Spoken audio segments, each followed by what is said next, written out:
সুনির্দিষ্ট পরিকল্পনা নিয়ে এগোচ্ছে কেন্দ্রীয় সরকার। এর প্রতিফলন কিছুদিন পর দেখা যাবে। আসামের জনগণ কেন্দ্রের পরিকল্পনাগুলি বাস্তব রূপ দেখতে পারবেন। সোমবার শিলচরে বিজেপির আইটি সেলের আহ্বায়ক অমিত মালব্য এই দাবি করেছেন। তিনি এদিন দলীয় কার্যালয়ে সাংবাদিক সম্মেলনে কেন্দ্রীয় বাজেটের বিভিন্ন দিক তুলে ধরেন। সংবাদ মাধ্যমের সঙ্গে কথা বলতে গিয়ে অমিত মালব্য জানান, আসাম এবং উত্তর পূর্বাঞ্চলের রাজ্যগুলি যেসব অধিকার পাওয়ার কথা ছিল সেগুলি পায়নি। এই পরিস্থিতিতে নরেন্দ্র মোদী সরকারের নীতিগুলি এমনভাবে তৈরি হয়েছে যাতে আগামীতে আসামের প্রতিটি জায়গায় এর বাস্তব রূপ দেখা যায়।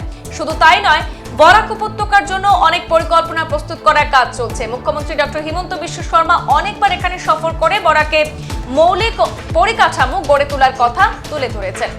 ইস্ট ওয়েস্ট করিডোর আগামী 2026-এর মধ্যে সম্পন্ন করতে সরকার অঙ্গীকারবদ্ধ। রেল এবং বিমান পরিষেবার মজবুত এবং উন্নত পরিকাঠামো নির্মাণে জোর কদমে প্রয়াস চালানো হচ্ছে। যোগাযোগ ব্যবস্থা নিয়ে যেসব সমস্যা বরাক উপত্যকার উন্নতিতে বাধা সৃষ্টি করছে সেই সব প্রতি কেন্দ্রের বিশেষ নজর রয়েছে। আগামীতে এইসব সমস্যার স্থায়ী সমাধান হতেই গোটা উপত্যকা তীব্র গতিতে বিকাশের দিকে এগিয়ে যাবে বলেও আশা প্রকাশ করেছেন অমিত মালব্য। বরাক উপত্যকা আগামীতে দক্ষিণ পূর্ব এশিয়ার মুখ্য গেটওয়ে হয়ে ওঠার বিষয়টি আসাম সরকার এবং কেন্দ্রের জানা রয়েছে। এর জন্য যা কিছু করার প্রয়োজন তা সরকার করবে। বাজেট নিয়ে কথা বলতে গিয়ে অমিত মালব্য জানান যে বাজেটে সবকিছু ঘোষণা করা অনেক সময় সম্ভব হয় না, কিন্তু আসামের বন্যার যা পরিস্থিতি নিয়ন্ত্রণে বা সহায়তায় প্রয়োজন, কেন্দ্র সরকার এর জন্য পুরোপুরি প্রস্তুত। দেশের স্বরাষ্ট্রমন্ত্রী এবং আসামের মুখ্যমন্ত্রী বরাক উপত্যকা সহ গোটা রাজ্যের সমস্ত বিষয়ে লাগাতার চর্চা করছেন। দীর্ঘকালীন পরিকল্পনা নিয়ে বন্যা পরিস্থিতি নিয়ন্ত্রণ করতে গিয়ে ব্লুপ্রিন্ট তৈরির কাজ চলছে বলে জানিয়েছেন অমিত মালব্য। के तीसरे कार्यकाल के पहले बजट में सरकार का पूरा focus employment generation, skilling, women empowerment और रूरल इकोनॉमी को डेवलप करने पर है। इसके लिए 2 लाख करोड़ रुपए के आउटले को ईयरमार्क किया गया है, जिसके अंतर्गत देश में 4 करोड़ युवाओं को रोजगार देने का काम, उनको स्किल करने का काम किया जाएगा। उसी प्रकार से विमेन लेड डेवलपमेंट यानी महिलाओं को आगे रखकर विकास करने की जो एक मुहिम प्रधानमंत्री जी ने चलाई है, उसके अंतर्गत 3 लाख करोड़ रुपया कमिट किया गया है।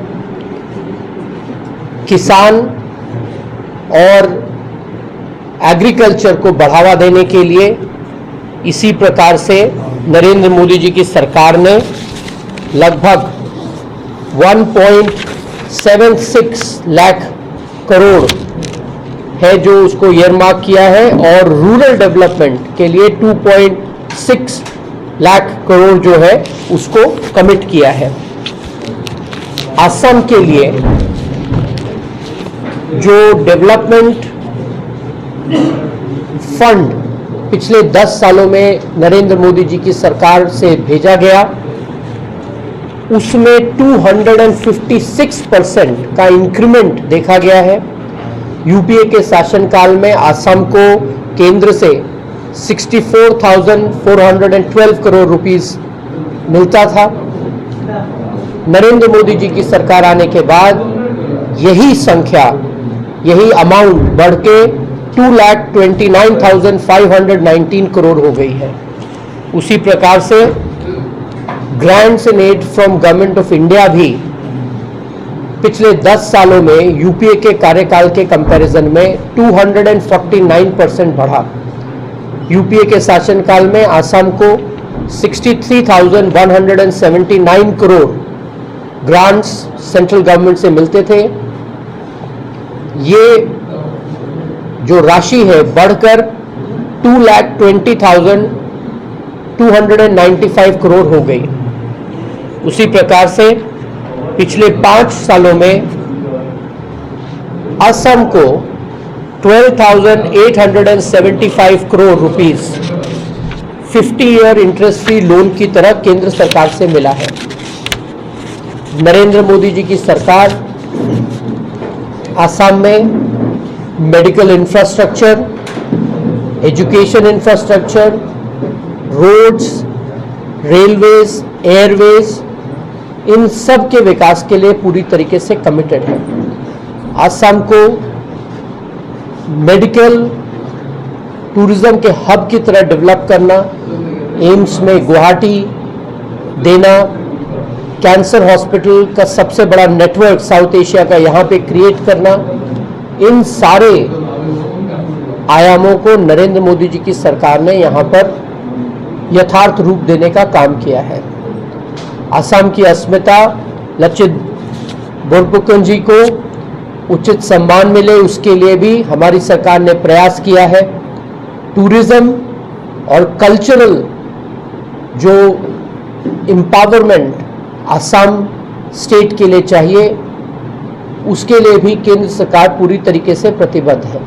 करोड़ आ रहे हैं, यहाँ तो दिख नहीं रहा है। पिछले 7 दशकों में जिस प्रकार से नॉर्थ ईस्ट और असम को उसका हक जो मिलना चाहिए था नहीं मिला, उस सिचुएशन को नरेंद्र मोदी जी की सरकार की एक्ट ईस्ट पॉलिसी ने ठीक किया।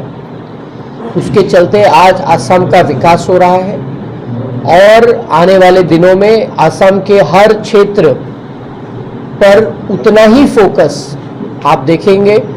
बराक वैली के लिए भी बहुत सारी योजनाएं प्लानिंग स्टेज पर है। मुख्यमंत्री ने यहाँ पर कई बार बराक वैली में जो बेसिक इंफ्रास्ट्रक्चरल प्रोजेक्ट्स हैं उनकी बात कही है। जो नॉर्थ वेस्ट कॉरिडोर है उसको 2026 तक कंप्लीट करने का कमिटमेंट है। रेल और एयरवे इंफ्रास्ट्रक्चर को मजबूत करने की यहाँ पर पूरी कवायद चल रही है। जैसे ही ये सारे इंफ्रास्ट्रक्चर इश्यूज या कनेक्टिविटी को लेके जो भी इनिशिएटिव्स हैं, जैसे ही ये कंप्लीट होंगे, आप बराक वैली में जिस प्रकार के डेवलपमेंट की अपेक्षा रखते हैं वो आपको दिखने लगेगा। ये सारी चीज़ें वर्क इन प्रोग्रेस है। बराक वैली हमारे लिए सेंट्रल एशिया और साउथ ईस्ट एशिया का गेटवे हो सकता है। इस पोटेंशियल को असम की सरकार और केंद्र की सरकार समझती है और इसके लिए जो करना होगा वो हमारी सरकारें करेंगी। সংবাদ এই পর্যন্তই, ফিরছি পরবর্তী অন্যান্য আপডেট নিয়ে। ধন্যবাদ।